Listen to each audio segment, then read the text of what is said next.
I know I didn't sleep with Pori. I teach you guilty. Give me how I'm guilty, my sister. Aye, guys. I think someone must go and check up on Jima Shiho because ayikho lento le. Someone must go check up on him and take his phone if possible before he ruins his career. Before he destroys his career even further. Because nje lento ayenzayo manje ayikho right. Ngathi ulwa ne-industry yonke. Ngathi solwa ne-industry yonke. DJ Maphorisa allegedly uthi udle intombi kaDabi. Manje nje kunenye live engiyibhekile kunenye video engiyibhekile uthi uMaphorisa allegedly ulale noMahu, like kuningi nje usho izinto eziningi. Ngapha beka live noMr Jayzik, beka live ubuza uMr Jayzik ukuthi iphi imali kunabantu abarobha imali, like kuningi. uJima Shiko ngathi akekho right.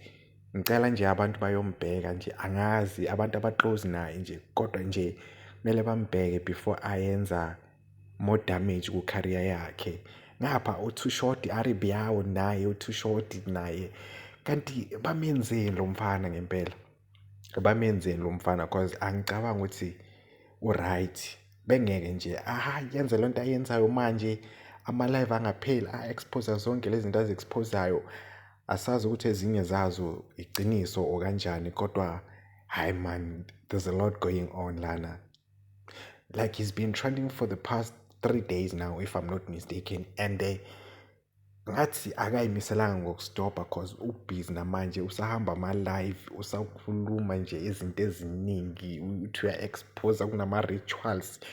Angazi ukuthi ama-rituals anakukhuluma ngawo, ngapha uthi bamkolota imali boma-23 million. Kuningi man. Hayi ngicela niyombheka lo mfana ukuthi sikhiphani, u-right na? Cause hawa le akusiyo lena. Abantu abaningi kanje ulwa nabantu abaningi. Ngapha makabuya uDJ Karo uzamile nje uthi ayomela lapha e-airport.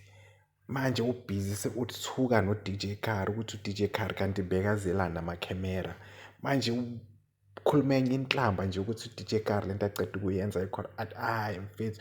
Hayi ukuthi ngizama ukukhuluma bad ngalo mfana, kodwa ngiconcern ngathi khona into engekho right ngaye. Hayi man, ngathi khona into e-wrong ngaye, asazi ukuthi yini, kodwa nje ikhona into ekhona. Ngathi bangamsiza nje, ngathi bangambheka, ngathi bangahamba nje bayombheka nje, bahlale naye phansi bazame uku-understand ukuthi kwenzakalani, cause eziningi lezi zinto azikhulumile. Ngapha ubhizi ulwa ne-industry yonke.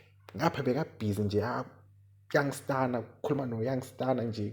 Kunedoti eyikhulumile ngo-Youngstana, ngapha kunedoti ayikhulumile ngoDosi, ngapha kunedoti ayikhulumile ngoScott Maphuma. Apparently Scott Maphuma le moto ayidrayivayo akusiyona eyakhe.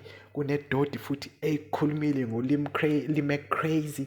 Apparently uToo Short bekafuna ukuhlaba intombi Limac Crazy. Like there's just a lot going on. Asazi nokuthi sithembeni singathembi ini, like angazi mina ukuthi iciniso eliphi manje, like yo Jima Shiko boy, hayi